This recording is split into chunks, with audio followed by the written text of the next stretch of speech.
남북 정상회담이 성공적으로 끝나면서 전북에서 준비하고 있는 남북 교류협력 사업에도 속도가 붙을 것으로 보입니다.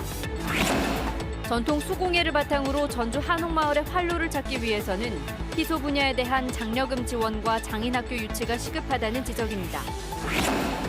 폭염과 집중호우로 들썩였던 장바구니 물가가 안정세로 돌아섰지만 평년보다는 여전히 비싼 편입니다.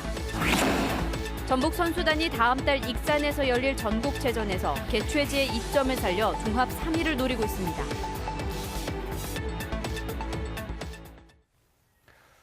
여러분 안녕하십니까? JTBC 8시 뉴스입니다. 남북 정상의 평양 공동선언에서 전쟁의 위협을 없애고 교류와 협력을 늘리겠다는 합의가 이루어졌습니다. 전북에서 준비하고 있는 남북 교류협력 사업에도 속도가 붙을 것으로 보입니다. 보도에 송창용 기자입니다.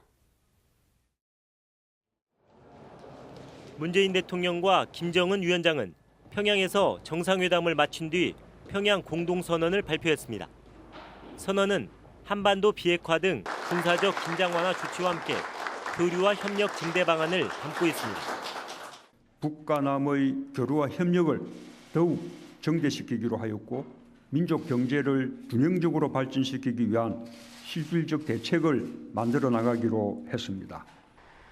이에 따라 전북에서 계획하고 있는 남북 교류협력 사업도 빨라질 것으로 보입니다. 올봄 판문점 선언 이후 농축산과 산림, 문화예술 등의 분야에서 52개의 협력 사업을 발굴한 전라북도는 다음 달 5일에 남북 교류협력위원회를 열고 최종적으로 추진할 사업과 우선순위를 정하기로 했습니다. 전라북도가 가장 자신 있게 할 수 있는 사업, 또 하나는 이제 지속 가능성 있는 사업을 선정해서 우선순위에 의한 연차별 사업 계획을 만들 계획입니다. 전라북도 교육청 또한 남북 간 교사와 학생 교류를 준비하고 있습니다. 전국 시도교육청 가운데 유일하게 조성한 남북 교육교류협력기금을 활용해 공연과 동학, 체육 분야 등에서 교류협력 사업을 추진한다는 계획입니다. 우리 학생하고 선생님들이 함께 참여하는 그런 교육활동을 할 수 있도록 지금 제안서를 통일부에 낼 걸 준비하고 있습니다. 남북 교류협력 사업은 대북 제재가 아직 유효해 곧바로 추진하긴 어렵지만 남북 화해 분위기 속에 2007년 이후 11년 만에 다시 추진될 가능성이 높아지고 있습니다. JTBC 뉴스 송창용입니다.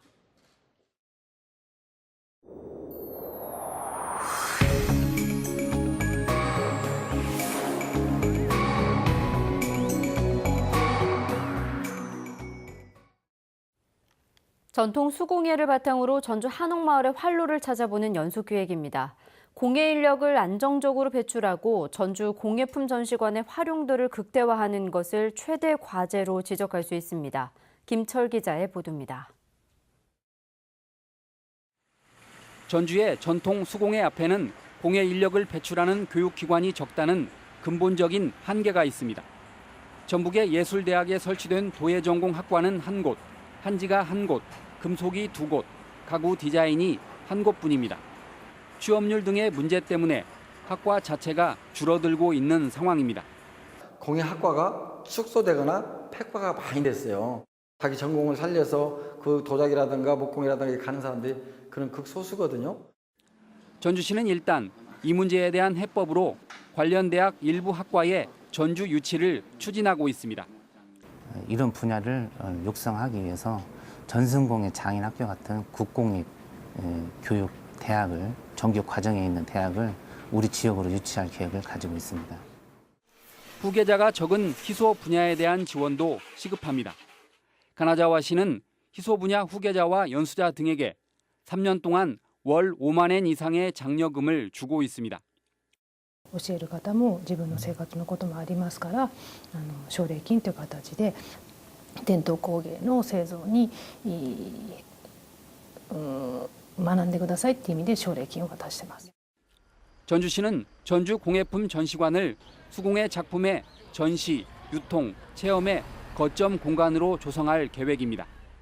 상품도 창작할 수 있는 부분도 되고 그다음에 상품도 판매하고 또 유통 마케팅 그다음에 다시 이것이 사이클로 이루어져서 하나의 이제 시민과 대중과 어떤 수공예 문화를 소통할 수 있는 공간. 전주의 토착 산업인 전통 수공예를 활성화하는 것은 소비에 치우쳤던 전주 한옥마을의 색깔을 생산과 전통으로 전환하는 첫걸음이 될 수 있습니다. JTB 뉴스 김철우입니다.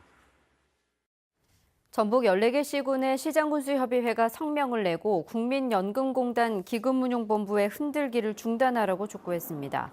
협의회는 기금본부를 폄훼하는 일부 언론의 보도는 서울 만능주에 사로잡힌 천박한 인식과 오만한 태도를 보여주는 것으로 왜곡된 보도에 단호히 대응하겠다고 주장했습니다. 또한 공공기관의 지방 추가 이전 등 국가균형 발전에 흔들리지 않고 추진되는 데 힘을 모으겠다고 밝혔습니다.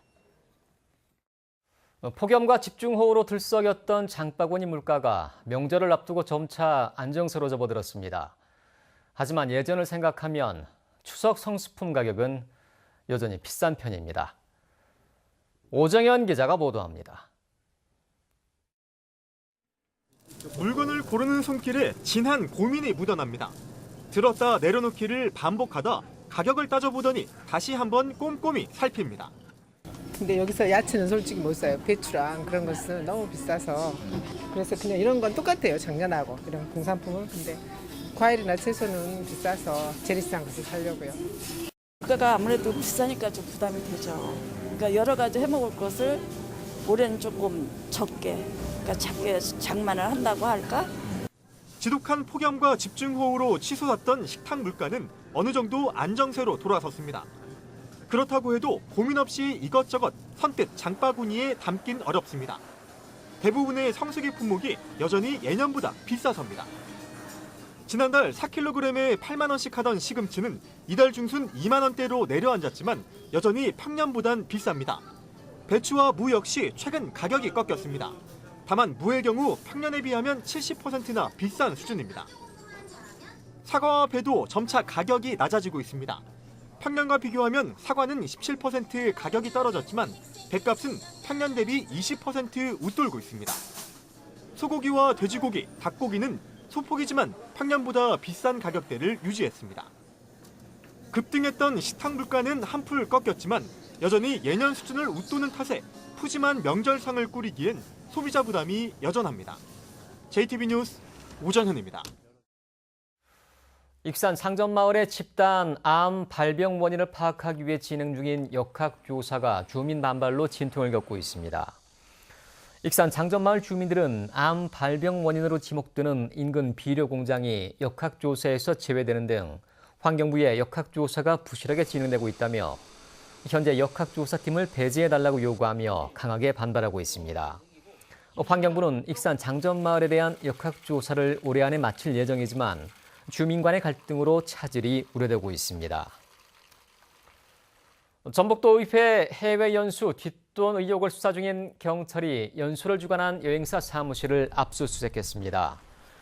전북지방경찰청 지능범죄수사대는 2016년 전북도의회 동유럽 해외 연수 때 당시 행정자치위원장이었던 송승환 전북도 의장에게 현금 수백만 원을 건넨 의혹을 받고 있는 여행사 사무실에서 관련 서류와 컴퓨터, 하드디스크를 압수해 분석하고 있다고 밝혔습니다. 앞서 피의자 신분으로 출석한 송 의장과 여행사 대표 67살 조모 씨는 돈을 주고받은 사실은 있지만 대가성은 부인했으며 경찰은 조만간 송 의장을 재소환할 계획입니다. 지난해 전국체전에서 전북 선수단은 종합 11위에 머물렀는데요. 올해는 가산점을 받는 개최제 2점을 살려 종합 3위를 목표로 도전장을 내밀었습니다. 대진운도 나쁘지 않아 목표 달성은 어렵지 않을 것으로 보입니다. 정원익 기자입니다. 전북에서 전국체전이 열리는 건 지난 2003년 이후 15년 만입니다. 당시 대회에서 전북 선수단은 종합 3위를 기록했습니다. 안방에서 열린 1991년 대회도 마찬가지입니다. 하지만 지난해 대회에서는 종합 11위에 머무는 등 안방 대회가 아닐 경우에는 해마다 10위권을 오르내리고 있습니다. 모처럼 돌아온 안방 대회에서 전북은 47개 모든 종목에 출전하며 다시 종합 3위를 목표로 내세웠습니다. 개최지 가산점이 15,000점에 이르는 데다 기록 종목의 전력이 안정적이고 체급 종목의 대진운도 나쁘지 않기 때문입니다. 일부 단체 종목이 1, 2회전에서 어려운 상대를 만났지만 예상 전력 이상의 선전을 기대하고 있습니다. 단체 종목에서 일부 종목이 이제 우리하고 경쟁 시도인 서울 경기와 이렇게 경쟁을 하다 보니까 그런 종목에서 절반만 성공이 되더라도 이 같은 초반의 상승 분위기가 이어질 경우 내심 서울을 제치고 2위까지도 넘볼 수 있다는 계산입니다. 이번 대회는 전국 17개 시도와 해외 동포 선수단 등 역대 가장 많은 3만여 명이 출전합니다. 전북에서는 선수와 임원 1,720여 명이 출사표를 던졌습니다. JTB 뉴스 정원익입니다. 전라북도가 인천공항을 오가는 버스 노선을 추가로 인가해 준 것은 부당하다는 취지의 대법원 파기환송 판결이 나왔습니다. 대법원 제1부는 대한관광리무진이 불투명한 수익 구조를 감수하고 해당 노선을 운행한 데 따른 공익적 기여도를 종합적으로 고려한 뒤 중복 노선의 허용 여부를 판단해야 한다며 전라북도에 손을 들어준 원심을 깨고 사건을 광주고법으로 돌려보냈습니다. 전주 인천공항 노선에 대한 독점 면허를 갖고 있던 대한관광리무진은 전라북도가 지난 2015년 승객 증가를 이유로 시외버스 업체 2곳에 인천공항 노선 운행을 인가하자 소송을 냈습니다. 광주은행이 다음 달 JB금융지주의 완전 자회사로 편입됩니다. JB금융지주는 오늘 임시 주주총회를 갖고 자회사인 광주은행의 일반 주주가 갖고 있는 43.03%의 주식을 JB금융지주 주식으로 바꾸는 안을 결의했다고 공시했습니다. JB금융지주는 다음 달까지 주식 교환이 성공적으로 마무리되면 광주은행이 완전 자회사로 편입되면서 그룹 경영의 효율성이 더욱 커질 것으로 기대했습니다. 전북 지역에서 채집한 진드기에서 중증 열성 혈소판 감소 증후군인 STFS 바이러스가 검출돼 주의가 요구되고 있습니다. 전라북도 보건환경연구원은 3개 지역에서 참 진드기 1,800마리를 채집해 분석한 결과 일부 진드기에서 SFTS 바이러스가 검출됐다고 밝혔습니다. 보건환경연구원은 야생 진드기를 매개로 옮겨지는 SFTS 바이러스에 감염되면 백신이 없어 치사율이 20%에 이르고 있다며 성묘 등 야외 활동을 할 경우 진드기에 노출되지 않도록 각별한 주의를 당부했습니다. 추석 명절을 앞두고 전통시장 활성화를 위한 캠페인이 열렸습니다. 전북지방 중소벤처기업청과 고용노동부, 전주지청 등 관련 기관 종사자들은 오늘 전주 신중앙시장과 영화의 거리 일원에서 전통시장 이용 홍보 활동을 벌이고 장보기 행사를 열었습니다. 익산과 군산, 정읍, 김제, 남원 등 도내 시 지역에서도 전통시장 활성화를 위한 홍보 행사가 열렸습니다.